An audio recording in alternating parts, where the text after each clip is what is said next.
Hello students, good morning. Welcome back সকলকে science গুরু online teaching প্ল্যাটফর্মে। আমি তোদের আকাশ স্যার নিয়ে চলে এসেছি মাধ্যমিকের এবিটিএ টেস্ট পেপারের ম্যাথামেটিক্সের আরও একটা পেজ।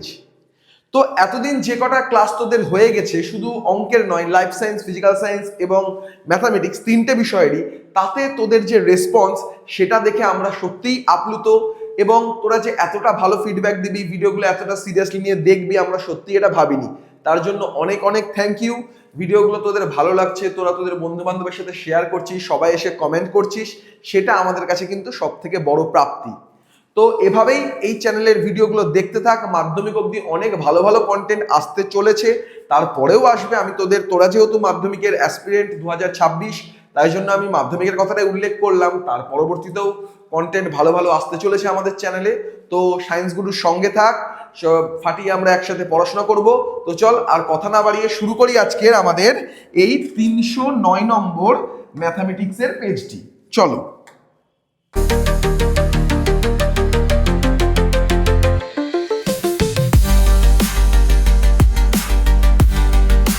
চলে আসো আজকের প্রথম অঙ্কে। কি বলছে? বার্ষিক x% সরল সুদের হারে কোনো মূলধনের x বছরের সুদ যদি x টাকা হয়, তাহলে মূলধনের পরিমাণ কত? খুবই সহজ একটা সরল সুদের অঙ্ক। মূলধন বার করতে বলেছে, তাহলে p ইন্টু কি 100 I/TR, তাহলে সবগুলোই x বলে দিয়েছে, তাহলে 100 ইন্টু x বাই tx আরো x, তাহলে কেটে গেলে হচ্ছে 100/x টাকা। ওকে, চলো 100/x টাকা কমপ্লিট। নেক্সট কি বলছে? নেক্সট বলছে যদি x একটি বাস্তব চল হয়, তাহলে a গ্রেটার দ্যান যদি 0 হয়, তাহলে ax square plus bx plus c এর সর্বনিম্ন মান কত? ax square plus bx plus c এর সর্বনিম্ন মান বার করতে গেলে সেটাকে আমাকে সর্বনিম্ন আকারে প্রকাশ করতে হবে। আমরা দেখ সর্বনিম্ন অঙ্কগুলোর ক্ষেত্রে কি পাই, সেটাকে একটা হোল স্কয়ারটা টার্মে আমরা যদি রাখি, তাহলে তার সাথে বাকি যে টার্মটা থাকে তার সাপেক্ষে আমরা বলতে পারি এর সর্বনিম্ন মান কি হতে পারে। তাহলে চলো এটাকে যদি আমরা হোল স্কয়ার টার্মে যদি আমরা প্রকাশ করি, তাহলে কি হবে? ax square plus bx plus c equal to আমরা কি লিখতে পারি? a যদি কমন নিয়ে নিই তাহলে কি হবে? এখানে a যদি কমন নিয়ে নিই তাহলে x square plus b by ax plus c by a, যেহেতু এগুলোতে a ছিল না তাই বাই a আমি অ্যাড করে দিলাম। নেক্সট কি করতে পারি? a, এখানে দেখো x স্কয়ার মানে কি? x স্কয়ার মানে a স্কয়ার থাকলো, এবার প্লাস কি হওয়া উচিত? 2ab হওয়া উচিত, যেহেতু আমরা কি হোল স্কয়ারের ফর্মুলার দিকে এগোচ্ছি। তাহলে এখানে 2ab মানে 2a মানে কি 2ax, b মানে কি এখানে দেখো b বাই a আছে, তাহলে b বাই এটাই, তার মানে b। কিন্তু এটা হলে কি ম্যাচ করছে ওপরের সাথে? ম্যাচ তো করছে না, তাহলে 2 তো এখানে নেই, তাহলে এখানে যেহেতু 2 অ্যাড করেছি, তাহলে তলে একটা 2 অ্যাড করলাম, মানে আলটিমেটলি আমি কিছুই অ্যাড করলাম না, তাই তো?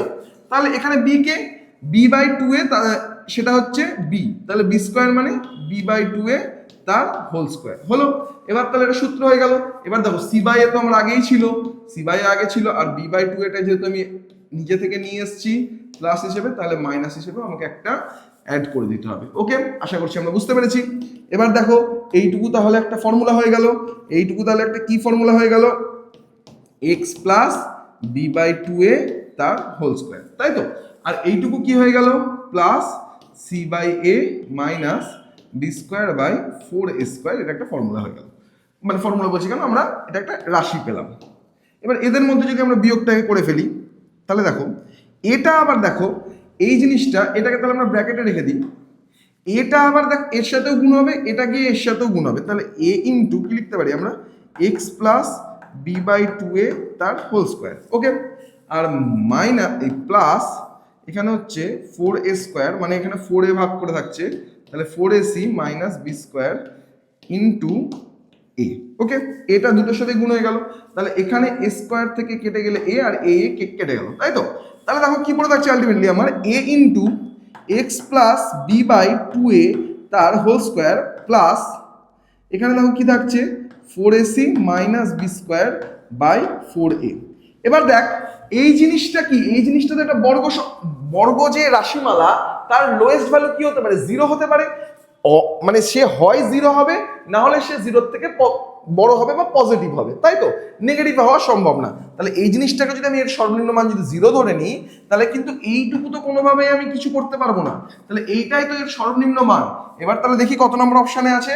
তাহলে অপশানে দেখো অপশানটা কিন্তু ম্যাচ এখানে করছে না, কি করছে বি স্কোয়ারটাকে আগে নিয়ে আসতে হবে। তাহলে মাইনাস বি স্কোয়ারকে যদি আমি মাইনাসটাকে কমন নিয়ে নিই, বি স্কোয়ার আগে এসে যদি প্লাস হয়ে যায় আর 4ac পরে গিয়ে যদি মাইনাস হয়ে যায় বাই 4a, তাহলে আমার দেখো এখানে কোন অপশনটা ম্যাচ করছে, আমার এখানে ডি মানে 4 নম্বর অপশনটা এখানে আমার ম্যাচ করছে। ওকে, আশা করছি আমরা বুঝতে পেরেছি। হলো নেক্সট 5 সেমি ব্যাস, 5 সেমি ও 7 সেমি ব্যাস বিশিষ্ট, আচ্ছা ব্যাস বিশিষ্ট দুটি বৃত্ত পরস্পরকে অন্তস্থভাবে স্পর্শ করেছে, তাহলে তাদের কেন্দ্রের মধ্যে দূরত্ব কত?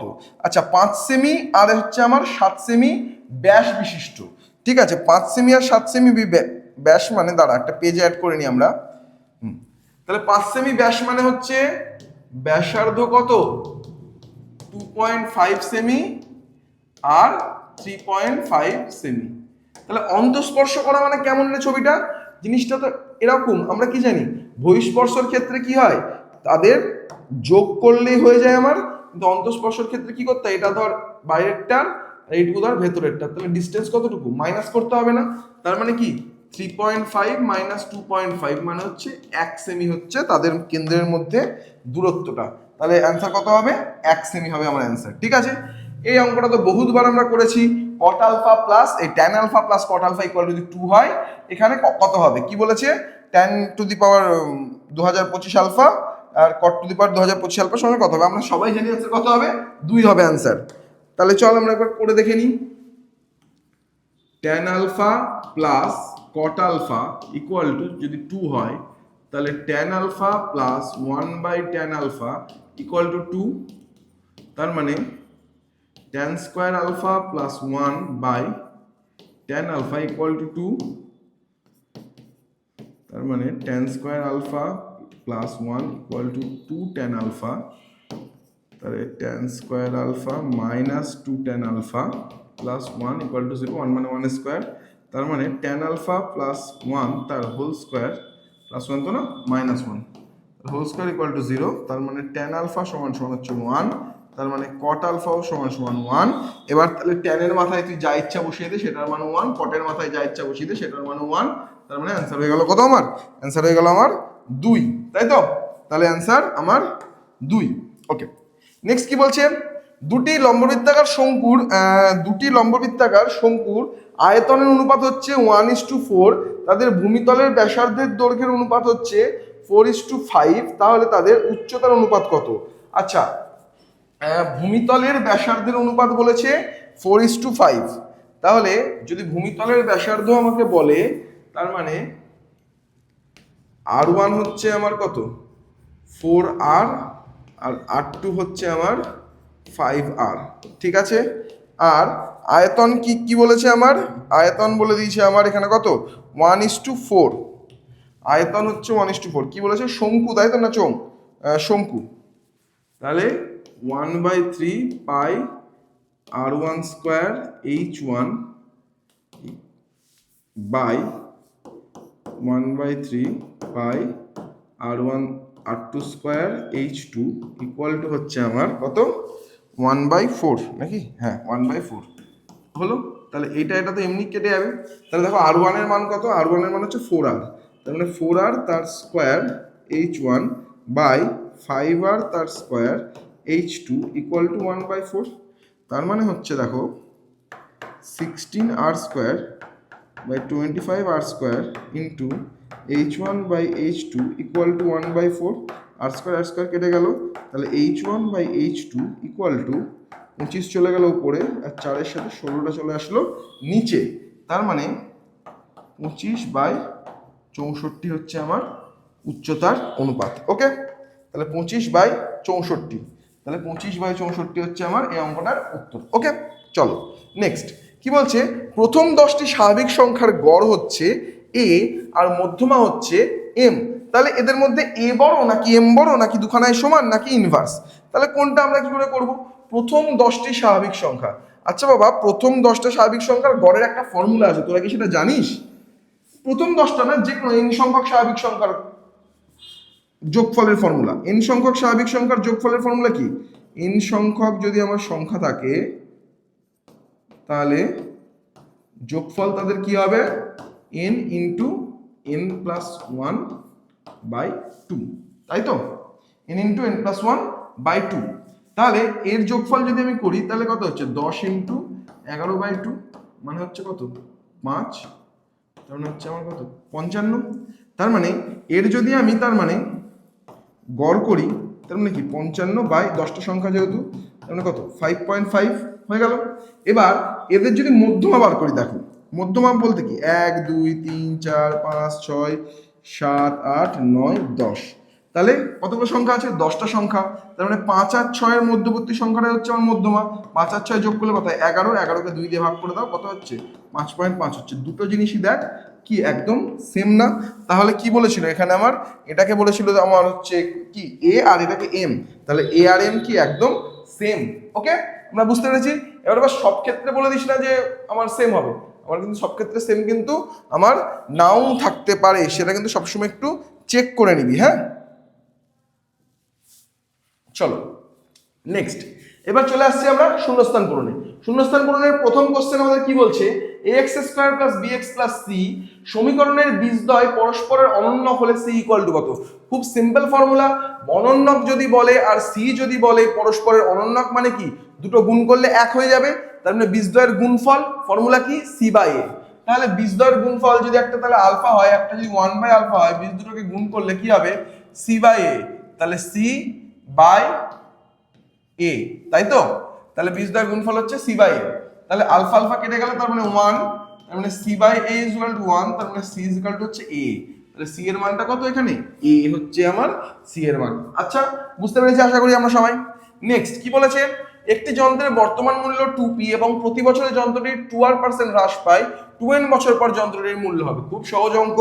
এবার এটা যেহেতু হ্রাসের ফর্মুলা মাইনাস হবে কিন্তু, এটা কিন্তু মনে রাখবি। তাহলে মূল্য হবে কি a ইকুয়াল টু কি আমার কত ছিল বর্তমান মূল্য 2p, সেখান থেকে আমার কি হলো 1 মাইনাস r বাই মানে হচ্ছে 2r বাই 100 কত বছর 2n বছর।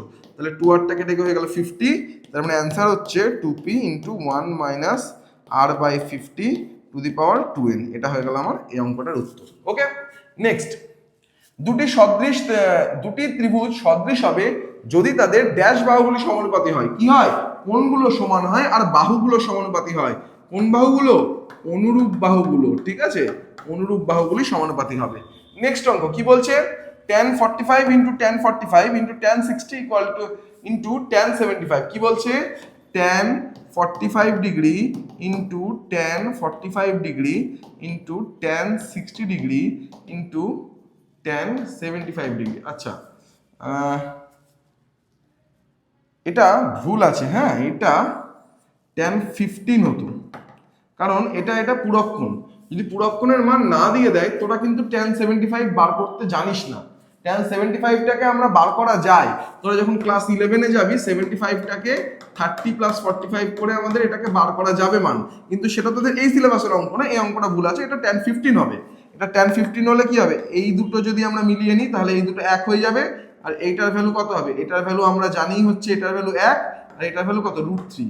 অ্যান্সার দেখবি √3 হবে। অঙ্কটা ভুল আছে। হ্যাঁ, এটা কিন্তু tan 15 হবে, আর যদি tan 15ই হয় তাহলে অ্যান্সার কিন্তু √3 আসতো।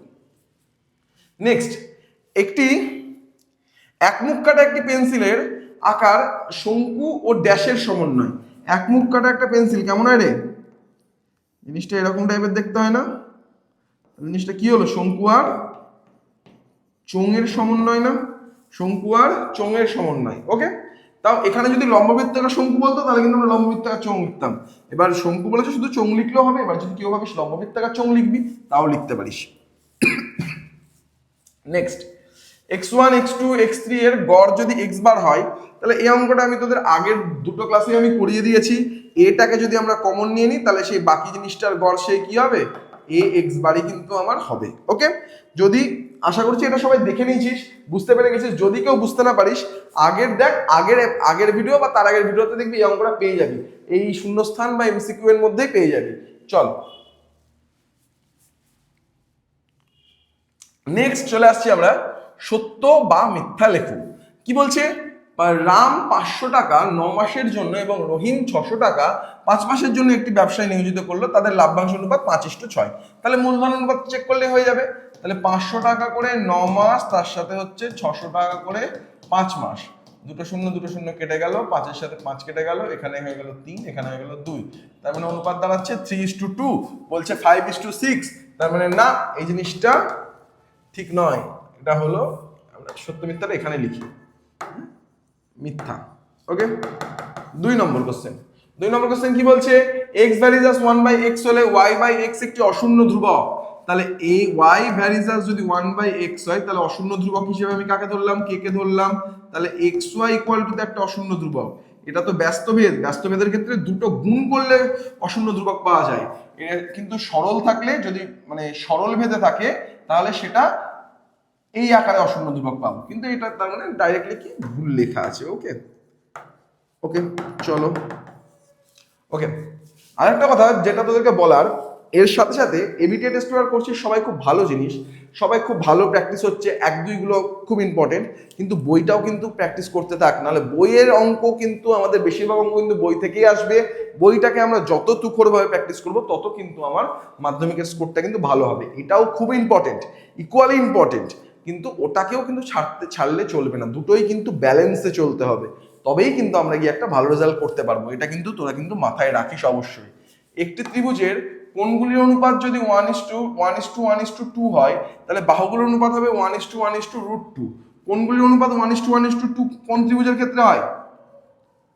সমকোণী সমদ্বিবাহু ত্রিভুজের ক্ষেত্রে হয়। এটা হয় 90, এটা হয় 45, এটা হয় 45। তাহলে সেক্ষেত্রে বাহুর অনুপাত কি হবে? তাহলে ধরে নাও এই বাহুটা x, এই বাহুটা x, তাহলে এটা কত হবে? অতিভুজ ইকুয়াল টু √ লম্ব স্কয়ার প্লাস ভূমি স্কয়ার। তার মানে কি হয়ে যাচ্ছে, 2x² মানে x√2। তার মানে বাহুগুলোর অনুপাত কি হচ্ছে, x:x:x√2, মানে 1 আর √2। তাহলে 1 আর √2, এটা তার মানে সত্য বলেছে। এটা তার মানে সত্য আমাকে বলে দিয়েছে। চলো নেক্সট। সূর্যের উন্নতিকোণ 30 ডিগ্রি থেকে বৃদ্ধি পেয়ে 60 ডিগ্রি হলে একটি পোস্টের ছায়ার দৈর্ঘ্য হ্রাস পাবে। আমরা এটা সবাই জানি কি, এটা যদি একটা পোস্ট থাকে, সূর্যের উন্নতিকোণ এরকম ছিল, কম ছিল, 30 ডিগ্রি ছিল, ছায়াটা অনেক বড় ছিল, উন্নতিকোণ বেড়ে গেল, ছায়ার দৈর্ঘ্য কমে গেল, তাহলে হ্রাস পাওয়ারই কিন্তু কথা। তার মানে এই জিনিসটাও কিন্তু আমার সত্য বলে দিয়েছে। ওকে, নেক্সট 5 নম্বর।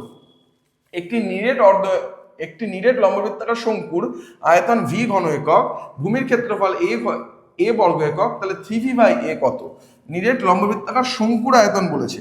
শঙ্কুর আয়তনের ফর্মুলা কি? 1/3 পাই r²h। ওকে, 1/3 পাই r²h শঙ্কুর আয়তন বলেছে, তার মানে 3v বলেছে, তার মানে 3 ইন্টু এটা বাই কি বলেছে, ভূমির ক্ষেত্রফল। ভূমির ক্ষেত্রফল কি? ভূমির ক্ষেত্রফল হচ্ছে পাই r²। তার মানে দেখো পাই r² কেটে গেল, এটা কেটে গেল, তার মানে এই জিনিসটা কি দাঁড়ালো, এইচই আসছে। দেখ, তাহলে এটাকে করলে দেখো আমরা এইচ পাচ্ছি, আলটিমেটলি এইচ তো পাচ্ছি, তার মানে এই জিনিসটাও কি বলে দিয়েছে, এই জিনিসটাও আমার সত্য বলে দিয়েছে। চলো পরের জিনিসটা কি বলছে, এই তথ্যের মধ্যমা হচ্ছে 18। তাহলে তথ্যটাকে সাজাও।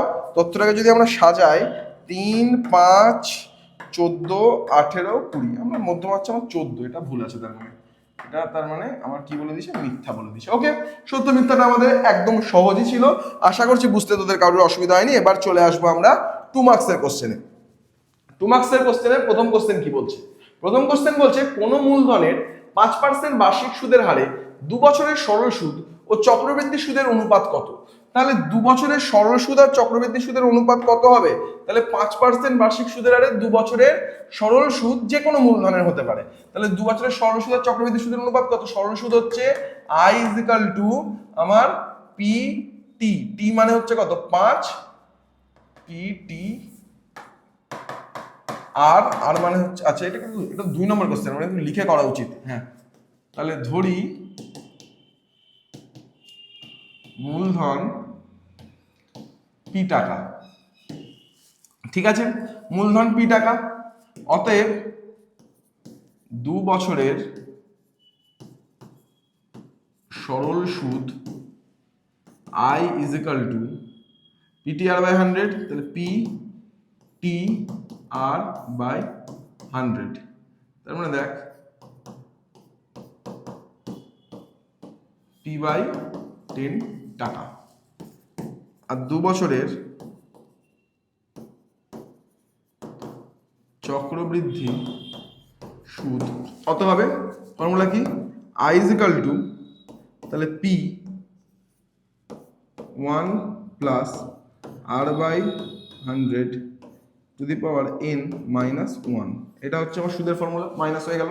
তাহলে পি কত, পি আমি জানি না, পি তো এটা পি থাকলো, এটা কত হয়ে যাবে 1 প্লাস আর কত রে, আর হচ্ছে 5 বাই 100 এর স্কোয়ার মাইনাস 1, তাহলে এটা কেটে গেলে হচ্ছে আমার 20, তাহলে হচ্ছে পি এখানে হয়ে যাচ্ছে 21 বাই 20 মাইনাস 1, 21 বাই 20 তার স্কোয়ার,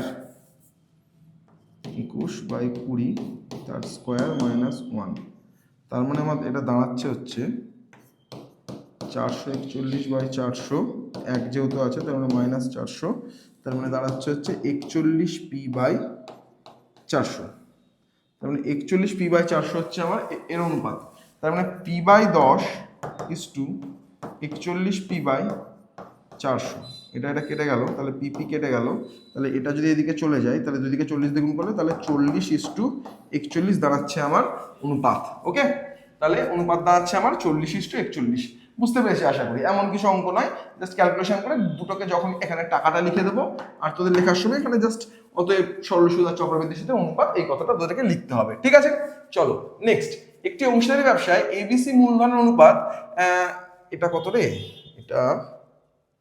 এটা কি 4 ছিল, দাঁড়া একটু একবার, তো এটা 4ই হয়তো হবে, আমি ভাবছিলাম আমাদের হয়তো এখানে আসতে হয়তো আনতে গিয়ে হয়তো গন্ডগোল হয়েছে, কিন্তু না এটা বইয়েও এরকমই আছে, তাহলে এটাকে আমরা আপাতত 4ই ধরে নিচ্ছি। ঠিক আছে, 4ই এটা ধরে আমরা অঙ্কটাকে এগোচ্ছি। তাহলে দেখো কি বলছে, একটি অংশীদারি ব্যবসায় মূলধন অনুপাত এটা দেওয়া আছে, তাহলে বছরের শেষে মোট লাভ যদি এত হয় তাহলে সিএল লাভ কত হবে। দেখ এটা আমি আর লিখে করাচ্ছি না, খুব পাতি একটা অঙ্ক, জাস্ট এই যে অনুপাতটা আছে সেটাকে আমাদের জাস্ট কি করে দিতে হবে, আমাদের পূর্ণ সংখ্যার অনুপাতে কনভার্ট করতে হবে। 5, 6 আর 4 আছে, তাহলে 5, 6 আর 4-এর যদি আমরা লসাগু করি তাহলে কত হয়, আমাদের হয়ে যায় হচ্ছে 60, তাহলে 60 হয়ে গেলে 1/6 into 60, 1/5 into 60 is to 1/4 into 60, তার মানে এখানে হয়ে যাবে হচ্ছে আমার 15, এখানে হয়ে যাবে আমার 12, এখানে হয়ে যাবে আমার 10, তাহলে 10 ইস টু 12 ইস টু 15। তার মানে এবার কার লাভ বার করতে বলেছে, সিএল লাভ বার করতে বলেছে, তাহলে সিএল আনুপাতিক ভাগাকার কত রে, 15 বাই এই তিনটের যোগফল, তার মানে 15 বাই 37, আর মোট টাকা কত 3700, তাহলে কত হবে এখানে 100, তার মানে মোট লাভ হচ্ছে আমার 1500 টাকা। এটা আমি লিখে করলাম না, আশা করছি তোদের দরকারও নাই আমার করিয়ে দেওয়ার, এটা লিখে আশা করছি তোরা করে ফেলতে পারবি, যদি অঙ্ক বোঝাতে ফোকাস করিস লিখে এটুকু তোরা আশা করছি করে নিতে পারবি। চলো নেক্সট অঙ্কটা, এই অঙ্কটা আমরা আগে দেখেছি, এই অঙ্কটা a/2 সবকটাকে কি ধরে নিয়ে পি এর মানটা বার করে দেবো, a/2 by b/3, a/2 equal to b/3 equal to c/4, a/2 equal to b/3 equal to c/4 equal to কি বলেছে, 2a minus 3b plus 4c, 2a minus 3b plus 4c by 4c টা কি হয়ে গেল এটা, হ্যাঁ 4c by p, তাহলে equal to আমরা কে ধরলাম, তাহলে a ইকুয়াল টু কি 2k, a equal to 2k, b equal to 3k, c equal to 4k, আবার 2a minus 3b plus 4c by p is equal to হচ্ছে, আচ্ছা equal to pk, p না লিখে এদিকে লিখে দিই কি pk। ওকে, তাহলে এখানে কি হয়ে যাবে, a এর মান হচ্ছে তাহলে 2, তাহলে এটা হয়ে গেল 4k, এটা হয়ে গেল 3 ইন্টু 3 মানে হচ্ছে 9k, এটা 4 ইন্টু 4 হয়ে গেল মানে 16k ইকুয়াল টু pk, তার মানে এখানে দাঁড়াচ্ছে হচ্ছে 20, এখানে 20 আর এখানে হচ্ছে 11k, 11k মানে হচ্ছে pk, তাহলে k কেটে গেলে p এর মান হয়ে গেল আমার 11 হয়ে গেল আমার এই অঙ্কটার উত্তর। ওকে, আশা করছি তোমরা সবাই বুঝতে পেরেছো এই অঙ্কটা। চলো নেক্সট কি বলছে, প্রকৃত ভগ্নাংশে একটি প্রকৃত ভগ্নাংশ ও তার অনন্যকের অন্তর যদি 9/20 হয় তাহলে সমীকরণটি লেখো। তাহলে প্রকৃত ভগ্নাংশ ও তার অনন্যক মানে একটা আলফা আর একটা ধর 1/α, তাহলে তাদের অন্তর হচ্ছে 9/20, তাই তো? সমীকরণটা কি করে তৈরি করব? এবার তোদের মনে হবে তাহলে স্যার আমি আমি কোনটাকে ধরলাম, এটাকে আমি ধরেছি প্রকৃত ভগ্নাংশ, তাহলে এইটা কিন্তু কি হয়ে যাবে, এটা কিন্তু তার মানে হয়ে যাবে অপ্রকৃত ভগ্নাংশ। দেখ, প্রকৃত ভগ্নাংশকে যখনই আমি অনন্যক করব তখনই কিন্তু সেটা অপ্রকৃত ভগ্নাংশ হয়ে যাবে। যে কোনো প্রকৃত ভগ্নাংশ নিয়ে নিই, 2/3 কি হয়ে যাবে, 3/2 হয়ে যাবে। তাহলে যখন আমরা সমীকরণ তৈরি করবো তখন কি এরকম লিখবো? এটা লিখলে কিন্তু ভুল, এটার মান কিন্তু কখনোই কিন্তু পজিটিভে আসবে না, কারণ প্রকৃতর থেকে অপ্রকৃত সবসময় কি বড়। তাহলে বড় জিনিসকে যদি ছোট জিনিস থেকে বিয়োগ করি তাহলে অ্যান্সার তো মাইনাসে আসার কথা। তাই যখনই সমীকরণটা তৈরি করব তাহলে কি করব, যেহেতু প্রকৃত ভগ্নাংশ বলে দিয়েছে তাহলে আলফাটা থাকবে পরে 1/α, আলফার জায়গায় তোরা এও ধরতে পারিস 1/α মাইনাস আলফা ইকুয়াল টু 9/20। ঠিক আছে, এটা কিন্তু তোরা মনে রাখবি, ঠিক আছে? বা তোরা যদি আলফা না ধরবি ভাবিস এক্স ধরবি বলিস তাও কিন্তু হবে, কোনো অসুবিধা কিন্তু এখানে নেই। ওকে, তাহলে এই জিনিসটা দেখা আমার আলটিমেটলি কি হয়ে যাবে, তাহলে এখানেও রেখে দিতে পারিস, বা তোরা যদি আরেকটু সিম্পলিফাই করতে চাস তাহলে এক্স 1 - x² ইকুয়াল টু 9/20, তার মানে 20 - 20x² ইকুয়াল টু 9x, উল্টো দিকে চলে গেলে হয়ে যাবে 20x² plus 9x minus 20 equal to 0। এই সমীকরণটা আমার হয়ে গেল দ্বিঘাত সমীকরণ। ঠিক আছে, চলো নেক্সট কি বলেছে, এবিসিডি আয়তকার চিত্রের অভ্যন্তরে ও এমনভাবে অবস্থিত যে ওবির মান বলে দিয়েছে, ওডির মান বলে দিয়েছে, ও এর মান বলে দিয়েছে। আচ্ছা, এবিসিডি একটা আয়তকার চিত্র, তাহলে অভ্যন্তরে একটা বিন্দু ও এ, ও বি আর ওডি, এ বি সি ডি, তাহলে ও এ বলে দিয়েছে, ও বি বলে দিয়েছে, আচ্ছা ও বি, ওডি আর ও এ, ও বি, ওডি আর ও এ, তাহলে ওসির দৈর্ঘ্য নির্ণয় করতে বলেছে, তার মানে এই দৈর্ঘ্যটা নির্ণয় করতে বলেছে। আমরা এটা দেখবি বই একটু দেখবি ভালো করে, একটা প্রয়োগ করে দেওয়া আছে ডাইরেক্ট, এরকম যদি থাকে এরকম লেখা যায় O square plus OC square, মানে এই দুটো square equal to OB square plus OD square. Okay, তাহলে ও স্কোয়ারের মান কত, ওবি হচ্ছে 6, ওডি 8, ও এ 5, ও এ 5, ওডি 8 আর ওবি হচ্ছে 6, তার মানে এখানে হচ্ছে OC square equal to OB square কত, ওবি স্কোয়ার হচ্ছে 6 স্কোয়ার, ওডি স্কোয়ার হচ্ছে 8 স্কোয়ার, ও স্কোয়ারটা এদিকে গিয়ে হয়ে গেল 5 স্কোয়ার হয়ে গেল মাইনাস, তাহলে 36 প্লাস হচ্ছে আমার 64 মাইনাস 25, তার মানে হচ্ছে 175, তার মানে ওসির মান হচ্ছে √75, তার মানে হচ্ছে 5√3। ওসির মান দাঁড়াচ্ছে আমার কত, ওসির মান আমার দাঁড়াচ্ছে হচ্ছে 5√3। ওকে, চলো নেক্সট অঙ্ক কি বলছে, এবিসিডি বৃত্তস্থ চতুর্ভুজের এবি ব্যাস, বেশ এবিসিডি বৃত্তস্থ চতুর্ভুজের এবি ব্যাস, তাহলে এখানে একটা পেজ আর একটা অ্যাড করে নিই আমরা,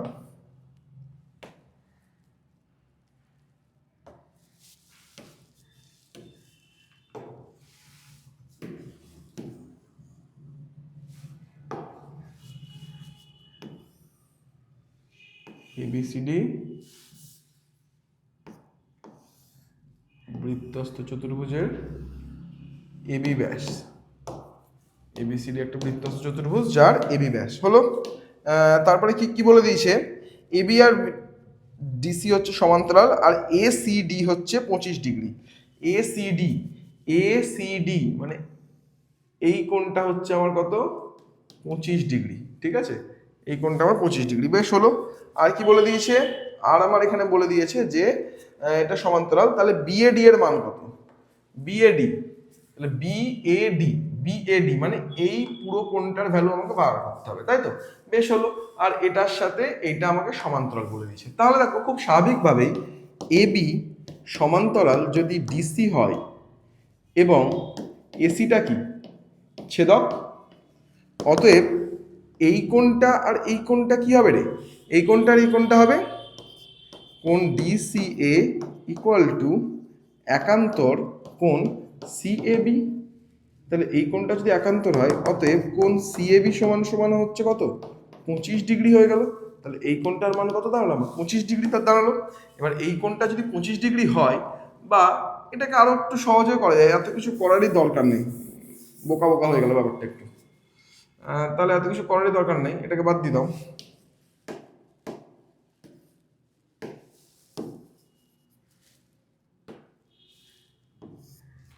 এই কোণটা কত, এটা তো কি অর্ধবৃত্তস্থ কোণ, কোণ এসিবি অর্ধবৃত্তস্থ কোণ ইকুয়াল টু কত 90 ডিগ্রি। তাহলে এই কোণটা যদি 90 ডিগ্রি হয় আর বৃত্তস্থ চতুর্ভুজ, তাহলে এই পুরো কোণটা কত হবে, DCB equal to 25 plus 90 equal to হচ্ছে 115 ডিগ্রি। তাহলে এই দুটো কোণ আবার কি, এই দুটো কোণ কি পরস্পর সম্পূরক। এবার তাহলে কি লিখবো, এবিসিডি বৃত্তস্থ চতুর্ভুজের কোণ ডিসিবি প্লাস কোণ ডিবিএডি ইকুয়াল টু 180 ডিগ্রি। অতএব কোণ BAD equal to 180 degree minus 115 degree সমান সমান হচ্ছে 65 ডিগ্রি। ডাইরেক্ট অ্যান্সার বেরিয়ে গেল। ঠিক আছে, চলো হলো, খুব সহজ ছিল অঙ্কটা। নেক্সট কি, তাহলে এই পেজটা আমার কমপ্লিট হয়ে গেল। চলে আসো শেষ পেজে। শেষ পেজের প্রথম অঙ্কটা তো আমরা আগের পেজে না তার আগের পেজেই করলাম, আগের পেজেই হয়তো করলাম মোস্ট প্রবাবলি। খুব সহজ একটা অঙ্ক এটা দিয়ে দিয়েছে। তাহলে কি বলেছে, এর কোণের মান কত। এটা কি ধরনের, আমাদের জেনারেলি কি আসে, আমার সমকোণ আসে, তাই তো। কিভাবে আমি চেক করবো, অতিভুজ স্কয়ার ইকুয়াল টু লম্ব স্কয়ার প্লাস ভূমি স্কয়ার। এবার অতিভুজ কোণটা কি করে বুঝবো, যে বাহুটা সব থেকে বড়। তাহলে এদের মধ্যে কোন বাহুটা সব থেকে বড়, এই বাহুটা সব থেকে বড়। কি করে হয়েছে সেটা আমি আগের ভিডিওতে বলে দিয়েছি, যদি না দেখে থাকো অবশ্যই দেখে নাও। এই সিকোয়েন্স গুলো যত পরপর দেখবি না, কোশ্চেন গুলো রিপিটেশন হবে, তোদেরও দেখতে খুব সুবিধা হবে। কোনো ভিডিও কিন্তু স্কিপ করিস না বাবা। হ্যাঁ, তাহলে এই জিনিসটা কি, এই জিনিসটা আমার, এই জিনিসটা হচ্ছে অতিভুজ, তাই তো। তাহলে বিসি স্কয়ার মানে কত, 2a প্লাস 1 তার হোল স্কয়ার, ঠিক আছে। আর AB square plus AC square করলে কত হয়, AB square plus AC square করলে 2a মাইনাস 1 তার হোল স্কয়ার প্লাস 2√2a তার হোল স্কয়ার। তার মানে দেখ কি আসছে, 2a মাইনাস 1 তার whole square plus 8a square. তার মানে 2a মাইনাস 1 তার whole square plus 4 into 2a 4 into, আচ্ছা 8a স্কয়ার, না সরি এইটা কিন্তু এখানে একটা গন্ডগোল আছে। এই রুটটা কিন্তু এর মাথাতে হতো, এরকম হতো জিনিসটা, ঠিক আছে। তাহলে জিনিসটা এরকম আসতো, তাহলে এটা 8a আসতো, তাহলে 8 ইন্টু 2a ইন্টু 1, তার মানে এটা তখন হয়ে যেত 2a প্লাস 1 তার হোল স্কয়ার। ওকে, অতএব বিসিটা কি আমার অতিভুজ, তাহলে বিসি আমার অতিভুজ। অতএব কোণ বিএসিটা হচ্ছে সমকোণ, মানে 90 ডিগ্রি। ওকে, ভ্যালু হচ্ছে আমার 90 ডিগ্রি। আশা করছি তোমরা বুঝতে পেরেছো। এটা কিন্তু একটু গন্ডগোল আছে, এটা দেখে নেবে। এটা তোমরা আগের অঙ্ক থেকেও চেক করবে, এই জিনিসটা পেয়ে যাবে তোমরা। ওকে, যে ঠিক আছে আগের অঙ্কতে এখানেই মাঝখানে মাথায় মাত্রাটা দিতে হয়তো প্রিন্টিং মিস্টেক হয়ে গেছে। নেক্সট দেখো কি আছে, নেক্সট হচ্ছে 63 ডিগ্রি 35 মিনিট 15 সেকেন্ড। পরিমাপের কোণটির পূরক কোণের মান কত। পূরক কোণ মানে কত রে বাবা, 90 থেকে বিয়োগ করতে হয়। এবার দেখ 90 কে তো মিনিট সেকেন্ড তো এখানে নেই, তাহলে কি করব, 90 কে আমরা লিখতে পারি 89 ডিগ্রি 1 মিনিট। আর 1 মিনিটকে আমরা এভাবে লিখতে পারি, বা ভুল লিখলাম, সরি 89 ডিগ্রি। এবার 1 ডিগ্রিকে আমরা কি 60 মিনিটে কনভার্ট করলাম। এবার এই জিনিসটাকে আবার আমরা যদি লিখি 89 ডিগ্রি 59 মিনিট 60 সেকেন্ড হবে। এবার এটা থেকে বিয়োগ করে দাও। এবার তাহলে 89 ডিগ্রি 59 মিনিট 60 সেকেন্ড থেকে বিয়োগ করে দাও 63 ডিগ্রি 35 মিনিট 15 সেকেন্ড। বিয়োগ করলে কত হয়, 45 সেকেন্ড, এখানে 4, এখানে হচ্ছে 2, 24 মিনিট, আর এখানে হচ্ছে 6, এখানে হচ্ছে 2, 26 ডিগ্রি 24 মিনিট 45 সেকেন্ড। ওকে, একদম বাচ্চাদের অঙ্ক, কিছুই নাই, অঙ্কটা আমাদের গেল। ওকে, চলো নেক্সট কি বলছে। নেক্সট বলছে আর cos থিটা ইকুয়াল টু, এটাও আমরা আগের দিনই আমরা করলাম, আর cos থিটা আছে আর sin থিটা আছে। বাই আকারে লিখে দাও, তাহলে লিখে দাও r sin theta by r cos theta equal to কি লিখবো, 2/2√3, 2/2√3। তাহলে কত হয়ে যাবে 1/√3। তাহলে কি আর কেটে গেল, তাহলে tan থিটা ইকুয়াল টু 1/√3 মানে হচ্ছে কত, tan 30 ডিগ্রি। তাহলে থিটার মান কত, 30 ডিগ্রি। এবার কি বলেছে, থিটার মান তার মানে আমরা পেয়ে গেছি, থিটা পেয়ে গেছি, আর এর মানটা বার করতে হবে। আর sin থিটা ইকুয়াল টু 2, তাহলে আর sin থিটা ইকুয়াল টু 2, তার মানে আর sin 30 ইকুয়াল টু 2, তার মানে আর equal to R into 1/2 into 2, তার মানে আর ইকুয়াল টু হচ্ছে 4, তার মানে আর এর মান 4, থিটার মান 30। ওকে, চলো নেক্সটই বলছে একটি লম্ববৃত্তাকার শঙ্কুর আয়তন ও পার্শ্বতলের ক্ষেত্রফলের সাংখ্যমান যদি সমান হয় তাহলে শঙ্কুর উচ্চতা ও ব্যাসার্ধের দৈর্ঘ্য যথাক্রমে এইচ আর আর, তাহলে এই জিনিসের মান কত? এটা খুব সহজ অঙ্ক, বইয়ের একটা অঙ্ক। তাহলে কি বলেছে, শঙ্কুর আয়তন আর পার্শ্বতলের ক্ষেত্রফলের সাংখ্যমান সমান। তাহলে শঙ্কুর আয়তন কত রে বাবা, 1/3 পাই আর স্কোয়ার এইচ, আর পার্শ্বতলের ক্ষেত্রফল কত, পাই আর এল। এবার আমরা কি জানি, এল মানে কি রে, এল মানে হচ্ছে L square equal to R square plus H square, মানে এল মানে হচ্ছে কি root over R square plus H square. তাহলে এল এর জায়গায় এল এর মানটা বসিয়ে দাও, তাহলে 1/3 পাই আর স্কোয়ার এইচ, তার সাথে আচ্ছা এটাকে আগেই আমরা যদি একটু কাটাকুটি করে নিই, তাহলে দেখো আর স্কোয়ার আর এদিকে আর স্কোয়ার থেকে কেটে এখানে আর হয়ে গেল, পাই পাই এমনি কেটে গেল আগে, তার মানে কি পড়ে থাকলো দেখো আর এইচ 1/3 আর এইচ, আর এল এর জায়গায় আমরা লিখতে পারি root over R square plus H square. তাহলে এবার যদি দুই দিকে আমরা যদি বর্গ করে দিই, তোরা কিন্তু বর্গ করার সময় কিন্তু অবশ্যই লিখবি উভয় পক্ষে বর্গ করে পাই, কথাটা কিন্তু লিখতেই হবে, হ্যাঁ 1/9 আর স্কোয়ার এইচ স্কোয়ার।